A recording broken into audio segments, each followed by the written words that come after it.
Bonjour à vous, amis taureaux et ascendant taureau, pour vos énergies du mois de juillet. On va regarder ce qui vient à vous pour cette période. Je rappelle qu'il s'agit d'une guidance générale. Ne prenez que ce qui a du sens avec ce que vous traversez. Laissez de côté ce qui ne vous parle pas. Donc, c'est parti pour vous. On a une notion de fin, de fin pour une renaissance. Vous concernant, on a vraiment la fin avec la carte de la mort du tarot. On l'a plusieurs fois, hein. Donc une fin assez radicale, je pense. Même si c'est la fin de quelque chose pour une renaissance, puisque vous avez la faux qui sort deux fois. La faux dans le normand, c'est pareil, c'est prendre une décision radicale et trancher avec ce qui n'est plus aligné, ce qui n'est plus juste. Donc, on a bien une fin ici, et le domaine qui est le plus représenté pour vous sur ce mois de juillet, c'est les émotions, puisqu'on est dans les coupes.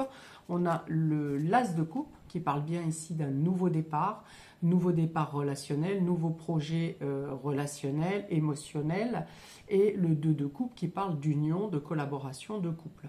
Donc, alors ça peut être le fait de quitter un couple, de mettre fin à une relation pour aller vers un nouveau départ. Ça peut être le fait de mettre fin à ce qui ne fonctionne pas dans une relation, dans un couple, pour prendre de nouvelles décisions et un nouveau départ. Mais c'est quelque chose qui va demander du changement, et du changement actionné rapidement avec la mort. Hein. Ça tranche, je le dis de nouveau, de manière radicale. Ça peut être le fait d'arrêter également un contrat, si on est dans le professionnel, d'arrêter un contrat, une association, parce que le 2 de coupe peut représenter une collaboration également, mettre fin, prendre un nouveau départ, mettre fin à un contrat en relation pour aller sur un nouveau contrat, une nouvelle collaboration. Et on l'a à plusieurs reprises dans votre jeu. Hein. Vous avez besoin de vous ancrer. On a vous-même ici, hein, qui représente du coup la consultante ou le consultant. Si vous êtes un homme, ça peut être une femme importante qui vous aide à vous stabiliser, qui vous aide à vous ancrer, qui vous permet d'être plus stable également, et on vous apporte des certitudes ici. Vous avez besoin de certitudes dans vos engagements, dans vos contrats, vous avez besoin de stabilité, vous avez besoin de vous solidifier. Ici, vous vous imposez hein, sur ce mois de juillet. Il n'est plus question ici de suivre l'avis AVIS d'une autre personne. Vous prenez vos décisions personnellement, de manière tranchée, je le répète, quitte à bousculer, hein, mais c'est pour votre bien-être, c'est pour votre stabilité. On parle d'une stabilité à long terme ici avec l'encre. Hein. On s'ancre pour quelque chose de pérenne à long terme.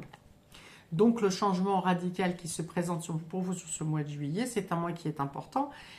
D'ailleurs, 13... oui, on est à la moitié de l'année, donc ça peut être bien quelque chose qui scinde complètement ce qui va se passer sur ce mois de juillet, quelque chose qui scinde complètement le début de l'année, de la fin de l'année, qui va venir vous dire que les mois à venir n'auront rien à voir ou seront sur un tout autre sujet ou un tout autre domaine que ce que vous avez vécu depuis le début de l'année. On a beaucoup pour vous aussi le terme de surprise. On l'a ici avec la carte de l'archange Raphaël, le fait de se laisser porter par la nouveauté, d'être surpris par ce qui se présente à vous. Également, on vous dit ici l'inattendu, donc on est bien ici avec la planète Uranus, donc qui représente la foudre, l'imprévu, l'inattendu. Ça peut être bon comme ça peut être foudroyant. Je vous dis, hein, avec la carte de la mort, il y a quelque chose de spontané qui arrive. Hein, on met fin à quelque chose de manière imprévue, mais de manière définitive. Et vous l'avez ici de nouveau, l'imprévu. Voilà, on a la carte du 8 de trèfle qui représente également l'inattendu et l'imprévu. Est-ce que je vais réussir à faire le focus? Ok. Et donc ici, pour moi, ça représente, donc on était dans l'émotionnel, mais ça impacte également le domaine professionnel et financier. Alors, dans un sens comme dans l'autre, hein, soit c'est l'émotionnel qui fait que vous n'en pouvez plus d'une situation et vous décidez de bouger les choses, et dans vos prises de décision, ça bouge également le professionnel et l'administratif, enfin le financier, soit il y a un changement imprévu qui se présente au niveau professionnel, et ça vient vous enlevez certaines incertitudes au niveau émotionnel et vous stabilisez également dans ce domaine. Dans tous les cas, ça impacte, les deux domaines sont imbriqués. Donc on est dans la surprise, dans l'inattendu. On vous dit également de vous laisser surprendre et de vous émerveiller de tout. Donc c'est un changement qui est positif, pas forcément facile à vivre sur l'instant, mais c'est un changement qui est positif. Peut-être que ces chamboulements, hein, ces décisions que vous avez à prendre et ces choses qui arrivent très vite peuvent avoir un impact sur votre alimentation. Peut-être ça peut vous couper l'appétit. Vous voyez, on parle de la boule au ventre ou d'un problème de digestion, moins faim, plus faim selon les caractères, puisqu'on a la carte de régime qui tombe avec.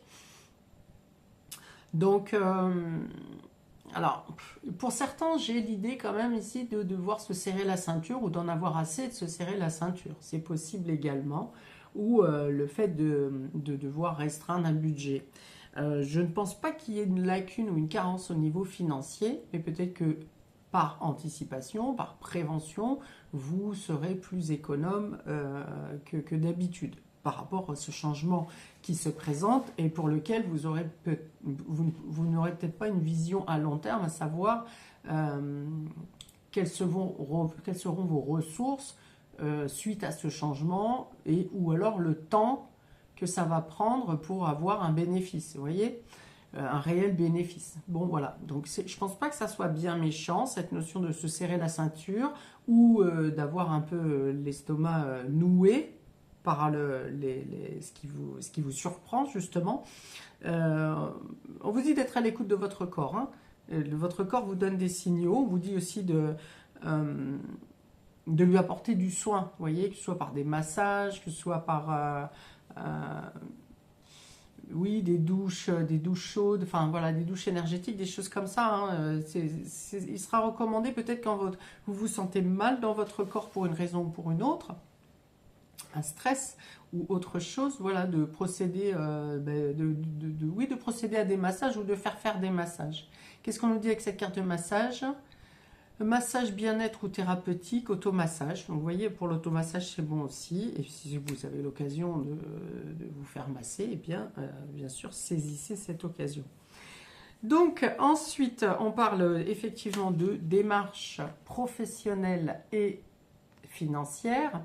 Et alors pour certains ici, il peut y avoir quelque chose de nouveau, quelque chose d'imprévu qui se présente à vous.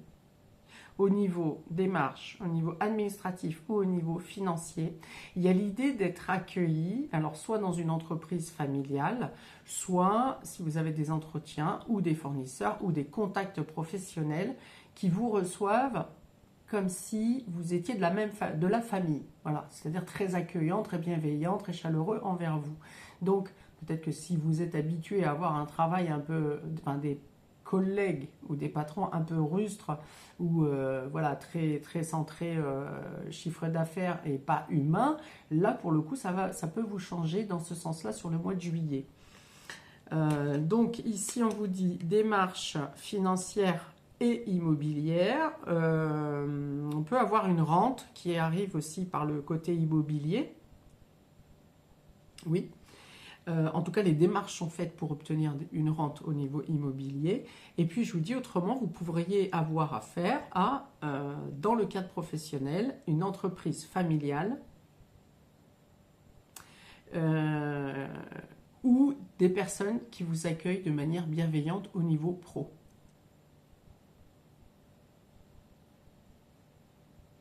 Alors, avec 2-8, on a nouvelle rencontre. Voilà, donc c'est bien une nouvelle rencontre dont il s'agit.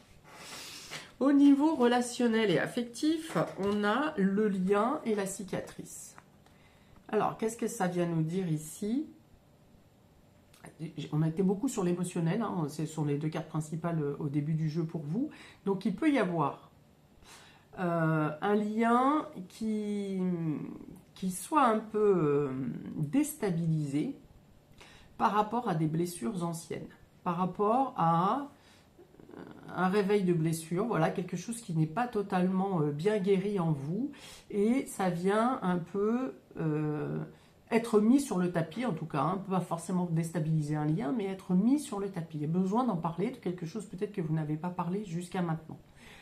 Dans d'autres cas, ça peut être le fait d'avoir comme une remontée de mémoire par rapport à des blessures passées et eh bien, vous rencontrez quelqu'un, ou vous avez dans votre entourage quelqu'un qui vous soutient pour en parler, ou vous accompagne pour trouver les thérapeutes, le moyen de guérir, de vous mettre en confiance, soit de vous mettre sur la piste à comment guérir ces blessures, soit à vous aider à les guérir, soit à vous mettre en contact avec, vous avez peut-être de nouveaux contacts de personnes qui peuvent vous aider à traiter une blessure non cicatrisée. Ok, alors peut-être que ces blessures peut-être qui ne vous embêtaient plus ces derniers temps, peut remonter à la surface sur ce mois parce que vous avez des choix cruciaux à faire et importants pour votre vie. Hein. Donc ça n'est peut-être pas quelque chose qui se passe directement dans le cadre émotionnel qui fasse remonter ces blessures. C'est l'ensemble des décisions que vous avez à prendre. Parce que je rappelle qu'on a la mort en carte majeure au niveau du tarot. Et la mort nécessite la fin de quelque chose pour renaître.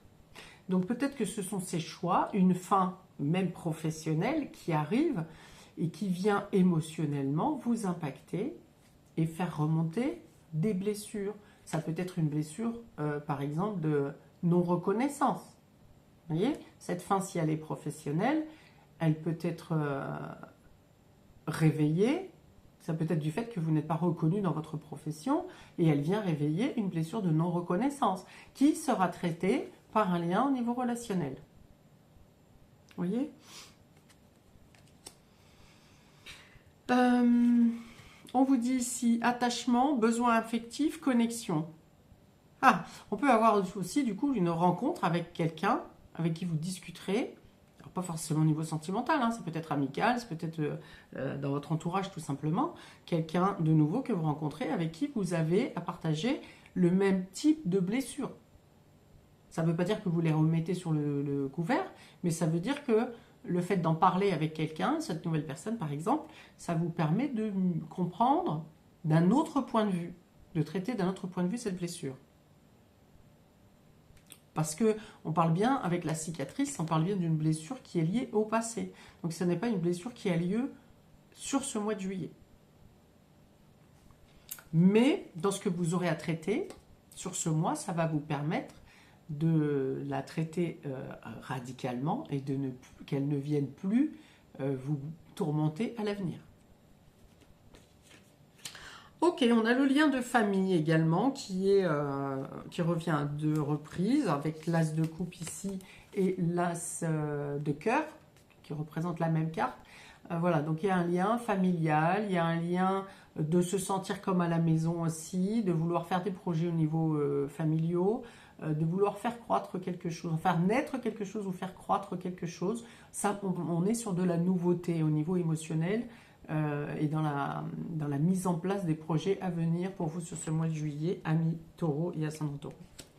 Je m'arrête ici pour votre tirage, pour cette guidance. N'hésitez pas à commenter, mettez-moi 2-3 lignes pour savoir de quelle manière ça vous a impacté, quel domaine vous a impacté. Est-ce que c'est sentimental, est-ce que c'est le professionnel, est-ce que c'est autre chose. Je vous souhaite un très bon mois, je vous souhaite également de très belles choses, une belle renaissance et je vous dis à bientôt pour de prochaines vidéos. Bye!